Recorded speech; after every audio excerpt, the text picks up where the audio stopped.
Analyst છે કોમોડિટીના, એમને આજે અમે અહીંયા ઉપસ્થિત રહેવા માટેની વિનંતી કરી હતી અને તેમણે માન્ય રાખી છે. તો બિરેનભાઈ વકીલને હું નમ્ર વિનંતી કરીશ કે તેઓ પણ સ્ટેજ ઉપર આવી અને તેમની જગ્યા લે. બિરેનભાઈ.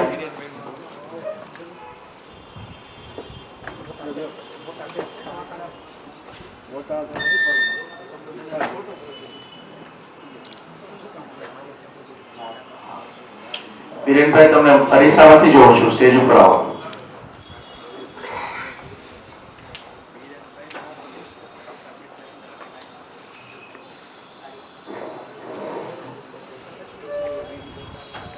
હવે વધારે સમય અને પ્રવચનબાજી બંધ કરીને આપણે કાર્યક્રમના મુદ્દા ઉપર આવીએ. સ્વાગત તો મેં આપ સૌનું કરી જ લીધું છે, એટલે વધારે સ્વાગતમાં ટાઈમ નહીં બગાડીએ. હું મુકેશને વિનંતી કરીશ કે જે એનસીડીએક્સનો જે 29mm કોટન પેન્ટ્સનો જે વાયદો ચાલુ કર્યો છે એની શું વિશેષતા છે એની તમારી સાથે ચર્ચા કરીએ. સર્વ ઉપસ્થિતોને એક નમ્ર વિનંતી છે કે તમારા સવાલો જે કોઈ બી હોય એ નોટ કરી લેજો, કારણ કે આપણે પાછળથી ક્વેશ્ચન આન્સર માટેનું એક સેશન રાખેલું છે, ત્યારે આપણે તમારા સવાલોના જવાબો આપવાના પ્રયાસ કરીશું અને શક્ય હોય ત્યાં સુધી કોટન કોમ્પ્લેક્સ ના મુદ્દાઓની જ આપણે ચર્ચા કરવાનું મુનાસિબ માનશું અહીંયા. અને બાકી બિરેનભાઈ તો છે જે તમને વાયદામાં કઈ રીતે બિઝનેસ વધારવો એની સૌથી સારામાં સારી સમજ આપી શકશે. ધન્યવાદ. कपास, ये दो कमोडिटीज में तो काफी अच्छी ट्रेडिंग होती है हमारे यहाँ पे और काफी अच्छी लिक्विडिटी भी है. हमने इसी साल स्टार्टिंग में हमने लॉन्च किया था कॉटन सीड का भी कॉन्ट्रैक्ट, जिसमें अच्छा रिस्पांस मिला था मार्केट से. बाद में किसी कारण से वो अभी उतनी नहीं चल पा रही, लेकिन इस कॉम्प्लेक्स में कॉटन सीड भी हमारे यहाँ पे अवेलेबल है. अभी बात रह जाती थी बेल्स की, जो एक मिसिंग कमोडिटी थी इस पूरे चेन में. तो पहले काफी सालों से हम लोगों ने बीच बीच में अलग अलग तरीके से कॉन्ट्रैक्ट निकाला है. कुछ कॉन्ट्रैक्ट चले भी है, कुछ कॉन्ट्रैक्ट नहीं भी चले हैं और मॉडिफिकेशन लगातार चलता ही रहता है एज पर मार्केट फीडबैक. जो भी हमें फीडबैक मार्केट से मिलता रहे उसके अकॉर्डिंग हमने अपने अलग अलग कॉन्ट्रैक्ट्स को मॉडिफाई भी किया है. तो अभी हाल फिलहाल में हमने फिर से मॉडिफिकेशन के साथ 29mm कॉटन बेल्स का कॉन्ट्रैक्ट लॉन्च किया था 1 सितंबर को, और तब से मार्केट से अभी थोड़ी थोड़ी रिस्पॉन्स हमें मिल रही है. अभी आने वाले टाइम में हम उम्मीद करते हैं कि इसमें काफी अच्छी वॉल्यूम भी आएगी और लोग इसमें पार्टिसिपेट करेंगे अलग अलग तरीकों से. अभी हम लोग बात करेंगे cotton complex as a whole, मतलब जो कॉटन की इंडस्ट्री होती है पहले हम लोग उसके बारे में देखेंगे, उसके ट्रेड डायनेमिक्स को देखेंगे और उसके बाद हम लोग बात करेंगे अपने कॉटन बेल्स के कॉन्ट्रैक्ट के ऊपर.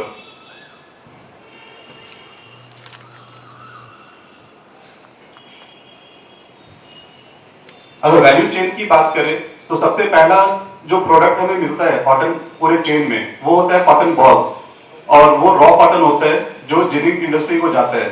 तो हमारे यहाँ के जो कल्याण कपास का भी जो कॉन्ट्रैक्ट है एक्चुअल में वो कॉटन बॉल्स का ही कॉन्ट्रैक्ट है. फिर 29mm कॉटन के लिए हमने एक रॉ कॉटन का कॉन्ट्रैक्ट रखा हुआ है शंकर कपास बोलकर. तो शंकर कपास का भी कॉन्ट्रैक्ट अवेलेबल है और वो भी रॉ कॉटन का ही कॉन्ट्रैक्ट है जिसमें लिंट और सीड दोनों होते हैं. अभी एक बार जिनिंग की प्रोसेस हो जाए तो जो पूरा रॉ कॉटन है उसमें से सीड हमें मिलता है और लिंट मिलता है, और ये दोनों अलग अलग इंडस्ट्री को जाती है. जैसे कॉटन सीड, अगर लिंट की बात करें तो लिंट जाता है कॉटन बेल्स के फॉर्म में टेक्सटाइल इंडस्ट्री को, और कॉटन सीड की बात करें तो कॉटन सीड जाएगा क्रशिंग इंडस्ट्री को, जहां पे कॉटन सीड ऑयल केक निकालेंगे और कॉटन ऑयल निकालेंगे. अभी कॉटन सीड ऑयल केक तो पूरा कैटल फीड को ही जाता है और कॉटन ऑयल ह्यूमन कंजम्पशन के लिए यूज करते हैं.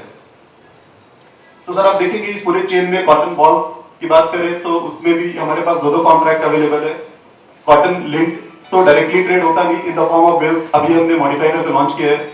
फिर कॉटन सीड का भी कॉन्ट्रैक्ट अवेलेबल है और कॉटन सीड ऑयल केक का भी. सिर्फ कॉटन ऑयल है जिसका कॉन्ट्रैक्ट फिलहाल अवेलेबल नहीं है, लेकिन अभी मार्केट में जितने भी ऑयल में ट्रेडिंग होती है तो सभी लोग या तो रिफाइंड सोया पे हेज कर लेते हैं या तो सीपीओ पे. और ऑयल कॉम्प्लेक्स ऐसा होता है जिसमें प्राइसेस डिमांड एंड सप्लाई का जो भी ट्रेंड है वो काफी सिमिलर होता है एक दूसरे के लिए.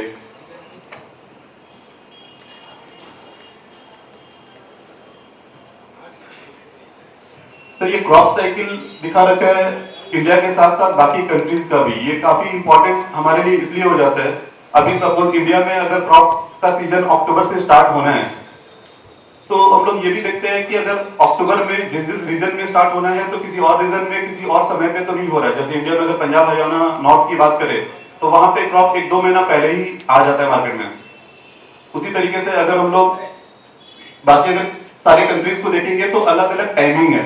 जैसे अभी हार्वेस्टिंग का टाइम अगर ब्राजील में देखें तो थोड़ा अलग है, उसमें भी सेंटर में अलग है, ईस्ट में अलग है, बाकी कंट्रीज में अलग है। चाइना यूएस का सिमिलर है, इंडिया का अलग है। सर तो अलग अलग टाइम पे कितना क्रॉप आ, कहीं पे भी कम ज्यादा हुआ तो उससे प्राइसेस पे फर्क पड़ता है, वो देखते हैं। अभी पूरे वर्ल्ड में 3 कंट्री तो काफी इंपॉर्टेंट है ट्रेड के लिए, चाइना, यूएस और इंडिया।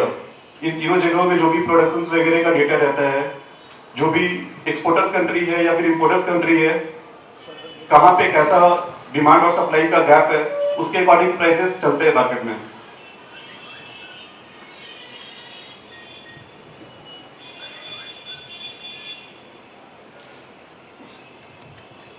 अभी हम लोग अगर इंटरनेशनल ट्रेड की बात करें तो सबसे पहले देखेंगे रॉ कॉटन में कैसा मूवमेंट है ग्लोबली।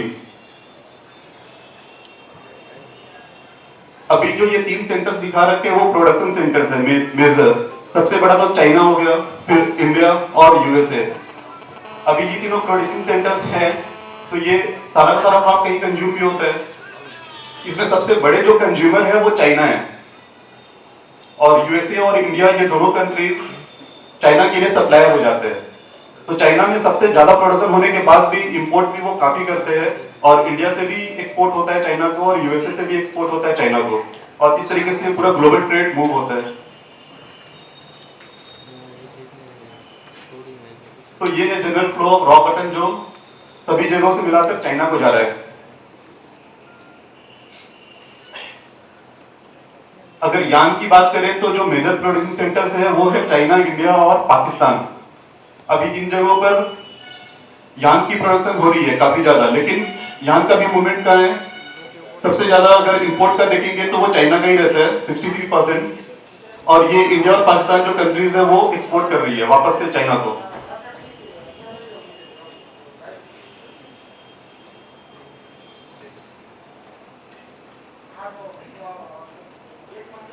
अगर फैब्रिक की बात करें तो फिर से ये 3 कंट्रीज काफी इंपॉर्टेंट है फैब्रिक में, चाइना, इंडिया और पाकिस्तान। और इसमें अगर कंजम्पशन की बात करें तो जो मेजर कंज्यूमर्स है वो ये कंट्रीज है, यूएसए है, इधर यूरोपियन कंट्रीज वगैरह, और काफी जो कंट्रीज है मेक्सिको वगैरह की जो रीजन है वहां पे। अभी अगर फैब्रिक में हम लोगों ने देखा फ्लो, तो जो भी प्रोड्यूसिंग कंट्रीज है यहाँ पे इंडिया और एडजॉइनिंग जो भी पाकिस्तान है, इंडिया है, चाइना है, यहाँ से सारा माल उठकर ये सारे कंजम्पशन सेंटर्स को जाती है। मतलब यूरोपियन यूनियन जो भी कंट्रीज है, यूएसए, मेक्सिको, ये सारे रीजन में फैब्रिक एक्सपोर्ट होता है।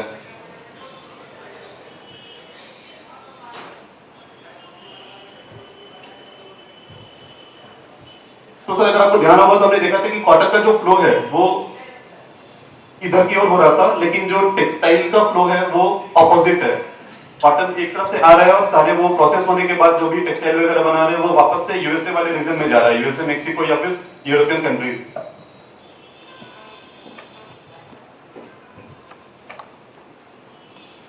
अगर इंडिया की बात करेंगे तो नॉर्थ से लेकर साउथ तक ये सारे मेजर प्रोड्यूसिंग सेंटर्स हैं, जिसमें से गुजरात सबसे बड़े सेंटर में से आता है। गुजरात, महाराष्ट्र, आंध्र, ये 3 बहुत बड़े सेंटर्स हैं जहां पे परसेंटेज अगर देखेंगे तो काफी परसेंटेज में प्रोडक्शन कवर होता है।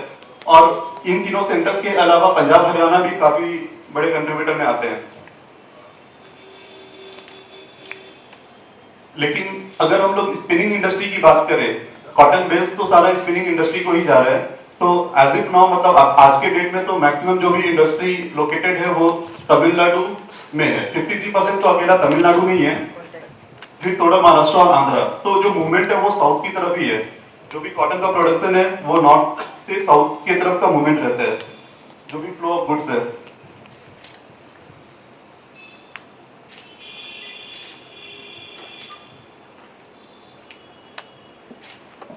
अभी अगर फैब्रिक की बात करें तो फिर मैक्सिमम जो वीवर्स मिलेंगे वो वापस से नॉर्थ की तरफ है। अभी तक हमने देखा कॉटन में जो प्रोडक्शन हो रहा है वो गुजरात, महाराष्ट्र, आंध्र ये सब में लोकेटेड है, और ये सभी से उठकर कॉटन बेल्ट साउथ जा रहा है। साउथ में अगर यार्न बनाया तो ये वापस से वीविंग इंडस्ट्री जो मैक्सिमम नॉर्थ में लोकेटेड है जैसे महाराष्ट्र में देखेंगे 35%, गुजरात में 13% है। तो इस तरीके से मूवमेंट फिर से ऑपोजिट है। तो कॉटन इंडिया में ऊपर से नीचे आ रहा था और बाद में जो फ्लो ऑफ गुड्स है वो नीचे से ऊपर है फैब्रिक के केस में। जो कॉटन की अलग अलग वेराइटीज है उसमें सबसे इंपॉर्टेंट तो रहता है स्टेपल लेंथ, जो सबसे पहले देखते हैं कि ये शॉर्ट स्टेपल है कि मीडियम स्टेपल है या लॉन्ग स्टेपल है या एक्स्ट्रा लॉन्ग स्टेपल है। अभी उस तरीके से मेजरली क्लासिफाई करते हैं। हो सकता है दो अलग वेराइटी का कॉटन हो, लेकिन स्टेपल लेंथ और बाकी जो भी क्राइटेरियाज होते हैं क्वालिटी के उसके अकॉर्डिंग अगर फिट बैठे तो वो स्पिनिंग के लिए ऑप्टिमम होता है, या फिर किसी भी और इंडस्ट्री के लिए अगर जैसा भी रिक्वायरमेंट है उस हिसाब से उसे यूज कर सकते हैं। तो उसमें अगर सारे ही तरीके के जो भी कॉटन होते हैं, शॉर्ट, मीडियम, लॉन्ग या फिर एक्स्ट्रा लॉन्ग, उसमें हम अगर देखें तो इंडिया में पिछले 5 सालों में जो मैक्सिमम परसेंटेज है वो लॉन्ग स्टेपल का ही है, जो अप्रॉक्स 76 से लेकर 78% तक के रेंज में ही है, बहुत ज्यादा फ्लक्चुएशन भी नहीं है। और बाकी आप देखेंगे तो जो मीडियम लॉन्ग है, लॉन्ग के बाद मीडियम लॉन्ग, वो भी अप्रॉक्स 20% तक कवर हो रहा है। और अगर एक्स्ट्रा लॉन्ग की बात करें और शॉर्ट की बात करें तो वो मियरली 1% का ही कंट्रीब्यूशन है, बहुत कम है। तो मैक्सिमम जो भी कंट्रीब्यूशन है वो लॉन्ग का है या मीडियम लॉन्ग का है।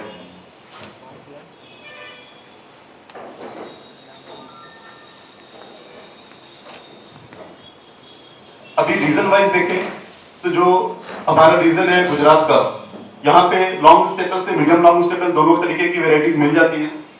फिर महाराष्ट्र में मेजरली लॉन्ग स्टेपल, साउथ में जाएंगे तो वहां पे एक्स्ट्रा लॉन्ग स्टेपल अवेलेबल है। तमिलनाडु में जो कॉटन लोग लगाते हैं वो मैक्सिमम एक्स्ट्रा लॉन्ग स्टेपल होता है। और अगर पंजाब हरियाणा की बात करें तो वहां पे मेजरली मीडियम स्टेपल ही देखते हैं।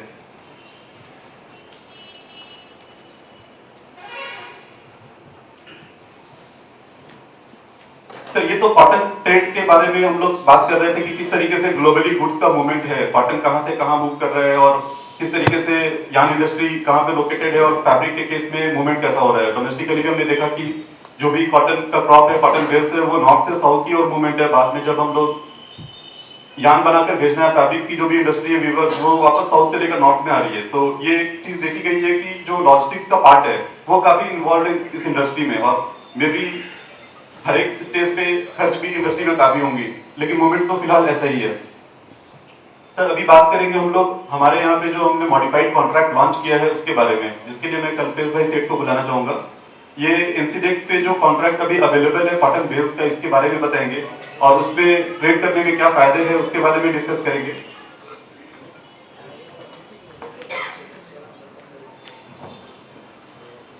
धन्यवाद मुकेशजी।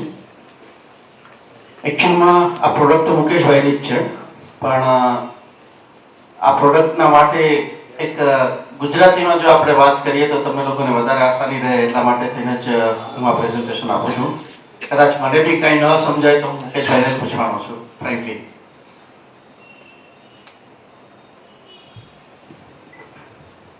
થોડા સમય પહેલા અમે લોકોએ કોન્ટ્રાક્ટ સ્પેસિફિકેશનના મામલે એક મીટિંગ કરેલી હતી, કદાચ રાજકોટમાં જ હતી, અને ઘણા લોકો સાથે ચર્ચા કરી। ત્યારબાદ મેં મહારાષ્ટ્રમાં બી મીટિંગ કરી અને જે કોન્ટ્રાક્ટ સ્પેસિફિકેશન માર્કેટ ફ્રેન્ડલી કહેવાય અને માર્કેટને એક્સેપ્ટેબલ હોય એવા કોન્ટ્રાક્ટ સ્પેસિફિકેશન અમે એફએમસી પાસેથી એપ્રુવલ લઈ અને તમારી સામે રજૂ કર્યા છે। સ્ટેપલ લેન્થ જો 27 mm થી નીચે હશે તો એ રિજેક્ટેડ ગણાશે। 27 mm થી 27.9 એના માટે ડિસ્કાઉન્ટ રેટ નક્કી કરેલો છે। 28 થી 28.4 માટે બીજો ડિસ્કાઉન્ટ રેટ છે। આ સ્ટ્રક્ચર તમારી સામે છે, તમને બધાને વંચાતું હશે। જો તમે 29.6 થી ઉપરનું કોટન ડિલિવર કરશો તો તમને પ્રીમિયમ ચાલુ થઈ જશે। મતલબ जैसी क्वालिटी वैसा भाव, આ અમારું સ્ટ્રક્ચર છે। તમારી મિનિમમ સ્ટ્રેન્થ જે છે તે 28 ની જ આપેલી છે અને વિથ નો પ્રીમિયમ। માઇક્રોનેટ જે આપેલું છે તે 3.6 થી 4.8 ની વચ્ચેનું છે। ટેન્ડરેબલ રેન્જ છે બિલો 3.5 ઇઝ રિજેક્ટેડ। જો તમે એબો 4.8 અને 4.9 આપશો તો એના માટે ડિસ્કાઉન્ટ છે અને 4.9 થી ઉપર જશે તો રિજેક્ટેડ છે। આ જ માર્કેટના તમે બધા ખેરખાઓ છો એટલે હું વધારે બોલું એના કરતાં તમને વાંચશો તો તમને વધારે ખ્યાલ આવી જશે। અને આમાં મને ક્યાંય ચૂક હોય તો બી તમે અમને કહી શકો છો. ટ્રેસના મુદ્દા પહેલા બી ક્યારેક ઇસ્યુમાં આવી ચૂક્યા છે. અમે બને ત્યાં સુધી એને સોર્ટ આઉટ કરવાનો પ્રયાસ કરેલા છે. બેઝિસ 3.5 સ્ટ્રેસ છે, ટેન્ડરેબલ રેન્જ છે 3.5 અને અપ ટુ 5 સુધી. એના માટે ડિસ્કાઉન્ટ 1 to 1 નું ડિસ્કાઉન્ટ છે. બિલો 3.5 અને up to 2 is a premium. Above 5 will be rejected. બરાબર છે ને મુકેશભાઈ? મોઇસ્ચર કન્ટેન્ટ અમારે પહેલા ચર્ચા થતી હતી કે 6 સુધીનું રાખવું, પણ માર્કેટમાં જે ફિઝિકલી જે પ્રોડક્ટ આવતી હોય છે એ પ્રોડક્ટ 6.5 માં અવેલેબલ નથી હોતી સિઝનના ટાઈમમાં. એટલે માર્કેટ ફીડબેક પ્રમાણે અમે એને 8.5 સુધી રાખેલું છે. એક્સેપ્ટેબલ અપ ટુ 9.5 અને મેચ વિથ 1 ડિસ્કાઉન્ટ. 9.5 થી ઉપરનું મોઇસ્ચર હશે તો રિજેક્ટેડ થઈ જશે ભાવ. આમાં બીજો કોઈ સવાલ હોય તો આપણે અત્યારે ચર્ચા કરી શકીએ એવું છીએ.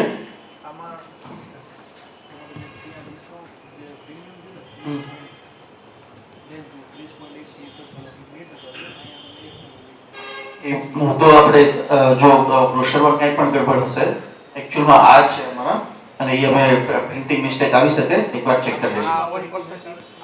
આવી જશે. મુકેશભાઈ प्रीमियम जो है वो उधर 29.6 है, 30 भी 1% और 30 से 31 भी 1%. 1+1 होगा या 2 होगा?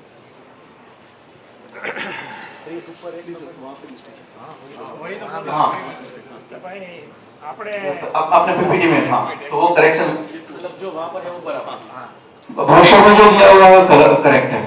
ठीक है. यहाँ पे टाइपिंग एरर है. તમે આ જે બધું કીધું પછી એમાં લેનાર પાર્ટીને ચેકિંગ કરાવવું હોય તો શું કરવાનું? મેં તમારી 1000 લીધી. ચેકિંગની ફેસિલિટી છે અને આપણું પ્રેઝન્ટેશન પતે ત્યારે ક્વેશ્ચન આન્સર સેશનમાં આપણે એના ઉપર ચર્ચા કરીશું. ના ના એટલે તમે ગાંસડી તમારી 1000 મેં લીધી તો મારે મારી લેબોરેટરીમાં ટેસ્ટો કરાવવી પડે તો પ્રીમિયમ લેવાનું. પ્રીમિયમ આપવાના છે સાહેબ. તમે આપવાના છો કે લેવાના છો? હા હા. પણ અમારે તો ટેસ્ટિંગ તમે કરાવવું. બાયર છો. ઓકે. તમારે હા એમાં અમારી પાસે બે ફેસિલિટી છે. એક તો અમારો જનરલ એસએઆર આવે, એ એસએઆર માલ ચેક કરીને એનું એક ક્વોલિટી સર્ટિફિકેટ આવે અને એ ઇન્ડિપેન્ડન્ટ હોય, ન બાયર નો હોય, નો સેલર નો હોય.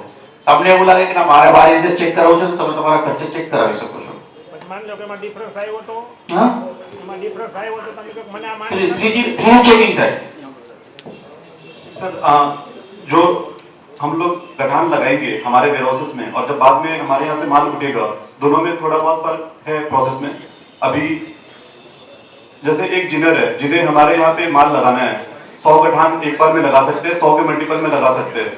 तो 100 गठान सपोज की सेलर के वेयरहाउस में पड़ा है, अभी आपके जिन में पड़ा है, तो एक तरीका ये हो सकता है कि आप सारा माल हमारे यहाँ पे लेकर आए, वहां पे हम लोग 5 गठान काट कर उसकी टेस्टिंग करें और उसके बाद पास होता है तो हम उसे आगे के प्रोसेस के लिए भेजें.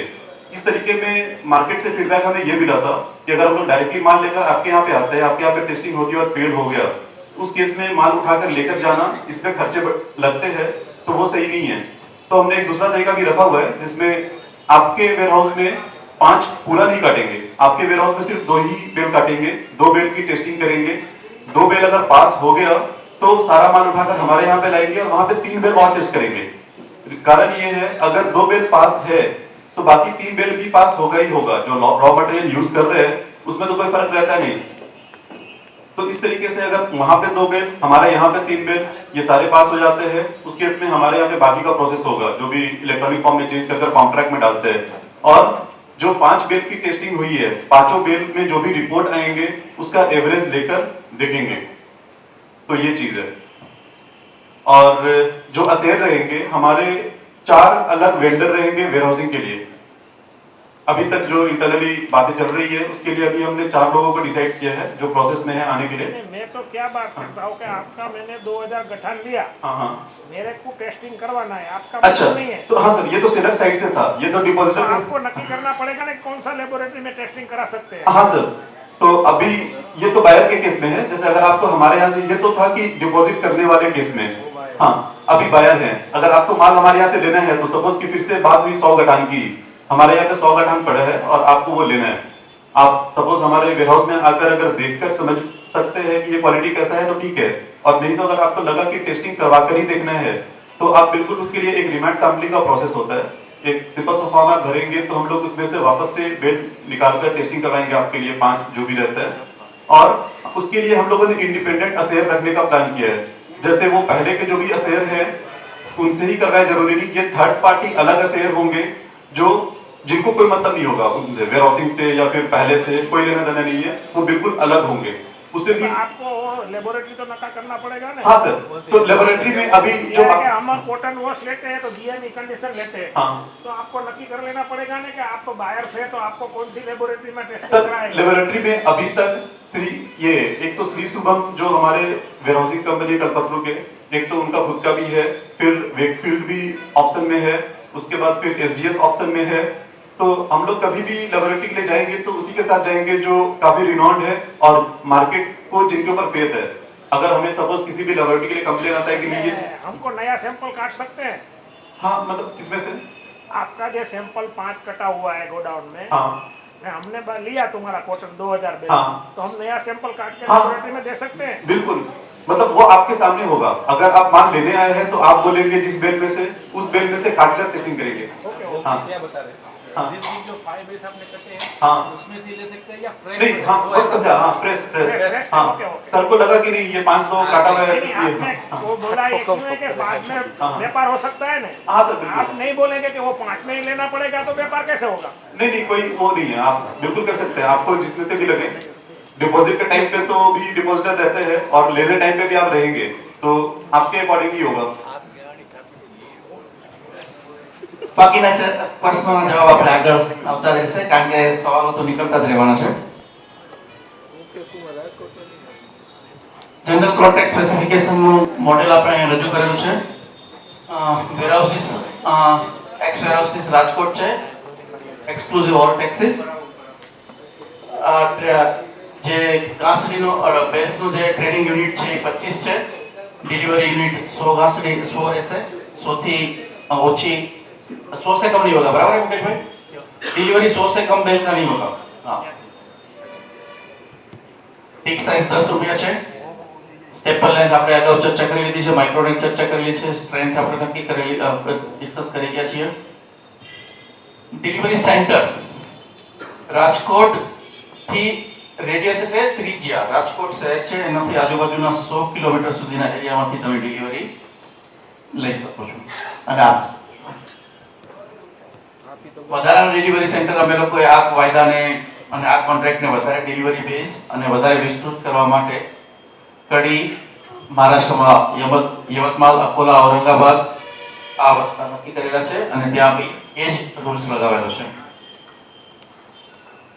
ક્વોન્ટિટી વેરિયન્ટ ±7% છે.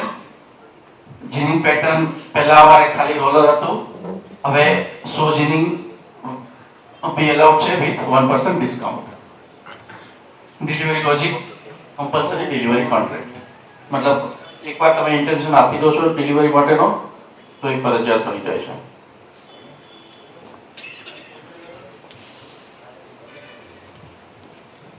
મને લાગે છે આ ચર્ચા આપણે અગાઉ કરેલા જ છીએ. તમે એકવાર ફરીથી એકવાર વાંચી લો, તમને એવું લાગે કે કઈ સવાલ છે તો આપણે એના ઉપર વધારે વિશે ચર્ચા કરીએ.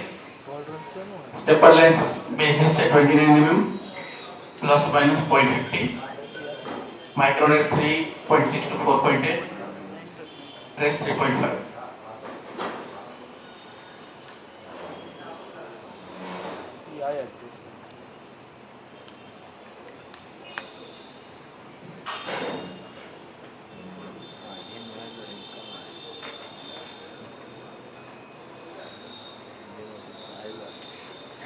લોકોને શ્રી को माल थी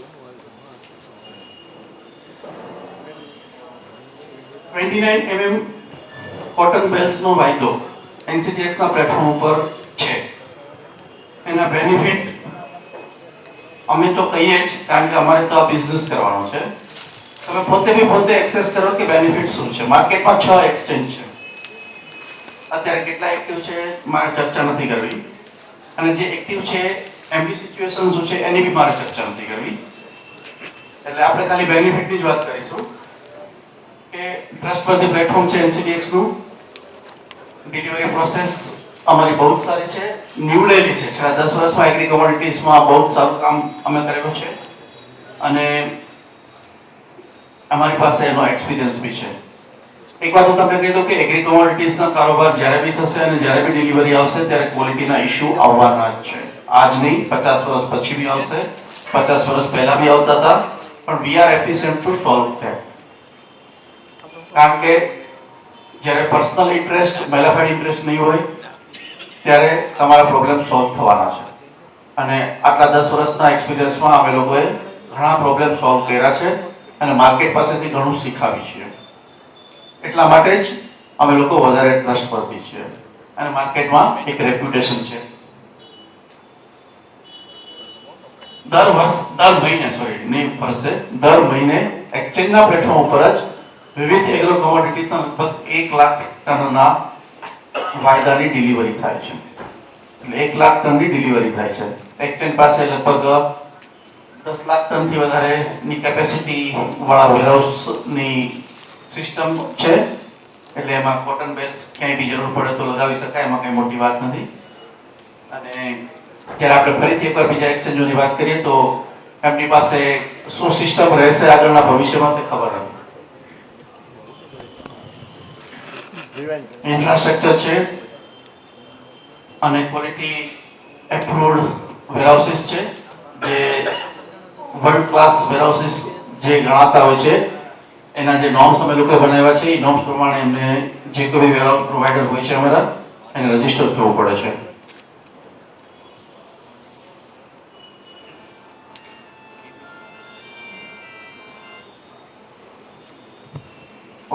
मुकेश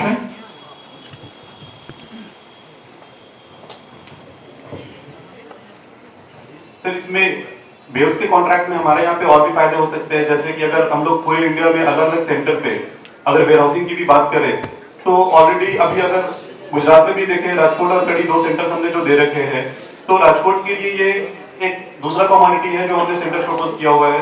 कॉटन सीड पे किया था, अभी कॉटन बेल्स में है. और कड़ी दूसरा सेंटर है जहाँ पे गुजरात में डिलीवरीज होंगी.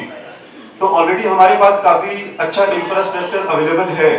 मतलब डिलीवरीज अगर यहाँ से देनी हो या लेनी हो तो उसमें वेयरहाउसिंग की कोई कमी नहीं है किसी भी सेंटर पे. कड़ी में ऑलरेडी देखेंगे हमारे काफी सारे कमोडिटीज में काम होता रहा है, कॉटन सीड ऑयल केक हो या फिर कैस्टर हो, तो काफी सारे वेयरहाउसेस ऑलरेडी है हमारे पास.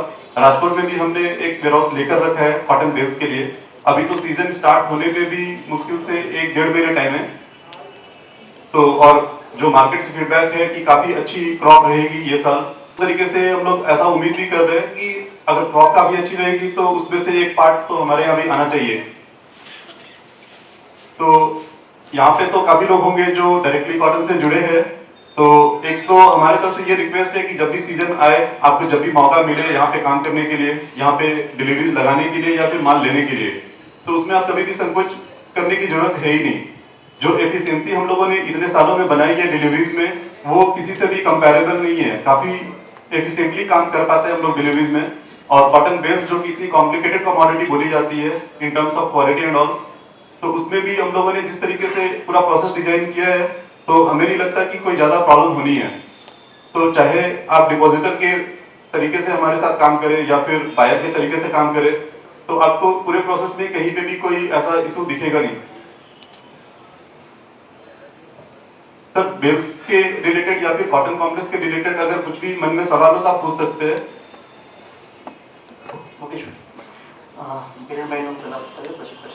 तो फिर मैं अभी इस सेशन को कंटिन्यू करने के लिए वीरेंद्र भाई वकील जी को बुलाऊंगा.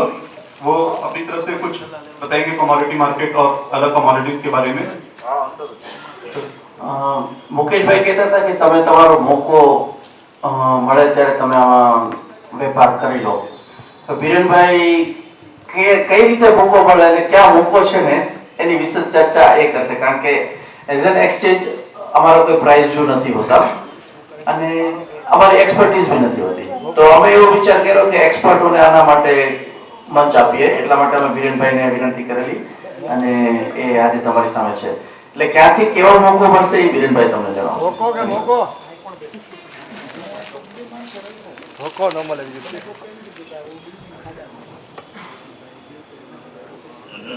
ધોકો લાગ્યા પછી મોકો મળે. Good evening. આમ તો મારું પોતાનું ગામ છે વાયદાની યુનિવર્સિટી ગણીએ ને અમારી તો રાજકોટથી શરૂઆત કરી. 1990 1 સપ્ટેમ્બર સાંજે 4:30 હું રાજકોટમાં આવ્યો ગુજરાત સમાચારમાં. ત્યારે પત્રકાર તરીકે હું કામ કરતો અને એમાં વેપાર બજાર જે આપણે આવે એમાં વાત કરવાનું રહેતું. એ જમાનામાં આપણે ત્યાં રાજકોટમાં શેર બજારનું પ્રીમિયમનું કામકાજ ઘણું સારું હતું અને કોમોડિટીમાં આમાંથી ઘણું ક્રાઉડ બહુ યંગ છે, પણ જે અનુભવી વડીલ મિત્રો છે એ લોકોને ખ્યાલ હશે કે કદાચ મેં એક જ રાજકોટ એક જ શહેર એવું જોયું હતું કે જ્યાં બેરિંગના વાયદા ચાલતા હોય અને એસકે 6203 6204 બેરિંગના વાયદા ચાલતા. દર 15 દિવસનો વાયદો અને એના પાછા બદલા પણ થાય. વેરાવળમાં ઘઉંનો વાયદો ચાલતો અને દેશી મહિના મુજબ એટલે ફાગણ ચૈત્ર એ રીતે.